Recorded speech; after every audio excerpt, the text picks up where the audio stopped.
Tax season is painful as it is, but it's also a time that a lot of people are more vulnerable to cybercrime.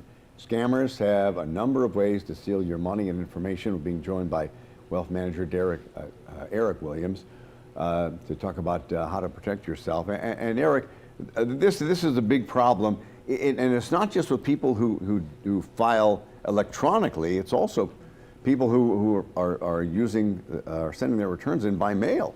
Yeah, I think one of the big thing is people will send a return, and then there's this communication back from all sorts of ways, if that's via text message, via email, or even a phone call of, hey, we need this, or hey, we need this payment. All right. And let's talk about some of the things that you've noticed. Even your office has gotten some stuff like that. Yeah, one of the things I've noticed is phishers are getting really good about finding an email that's really close to, a Bank of America email, or they're really good at having a number that's really close to, a number that might call you. So that's been a really big issue, and you really got to double check where the source it's coming from, just because that's become such a massive issue as the last, 6 months and even, last couple of years. And if you get something from your accountant that doesn't look right, or a bank, I got one from my bank the other day. It just didn't look right, so I called the bank and they said, no, that's not us.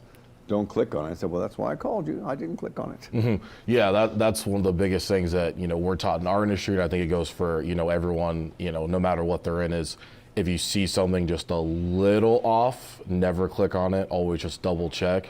Just because, there was a, scam where, someone had just one letter off in the email and it looked very, right, and then, thousands of people's, information was stolen. And there are some things that the IRS will never do. They won't ask you for money up front or things like that. Yeah, no, so I think that's a big scam that's been going on, is they'll send a text message just because, with all the verification of, sending a code or whatever. Right. There's been a scam of, hey, we need this payment, send it to us, as soon as possible. Or, hey, this city, you underpaid. So the IRS is never going to, send a text message or, call you really quick demanding a payment. There's always going to be some sort of, ask for information before there's some sort of payment, and I think that's where people can be a little vulnerable. And some things, it's almost kind of stupid what they do. They, if you get something that says the IRS wants you to send them gift cards, I mean, really? Yeah, no, I mean, that's one that'll get people, and like I said, the one of, hey, we need a payment immediately, or, some people even fake as the local, government, and not even the IRS as well, and say, hey, we need a payment ASAP, or hey, we didn't provide this information, can you get it to us? So anytime you're providing information, you want to be double checking who it's going to, and you also want to double check that it's going in a secure way, if that's through a secure link or through your account yourself, wherever you're providing that information. What are some things that you can do to protect yourself, whether you're filing by snail mail or you're doing it electronically? One of the things you can definitely do to protect yourself is wherever you're uploading that information, make sure you have two-factor authentication. So if you have that TurboTax and you're a self-filer, you have your password, but also double check that there's another layer of protection. So when you log in, you get a code that says it's me, I'm logging in, as well as I mentioned a couple minutes ago.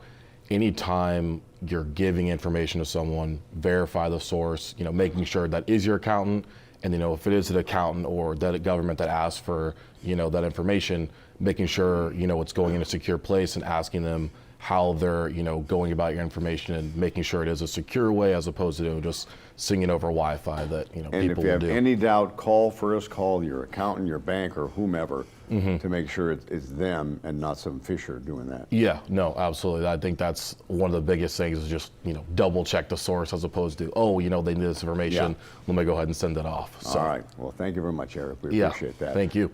Right.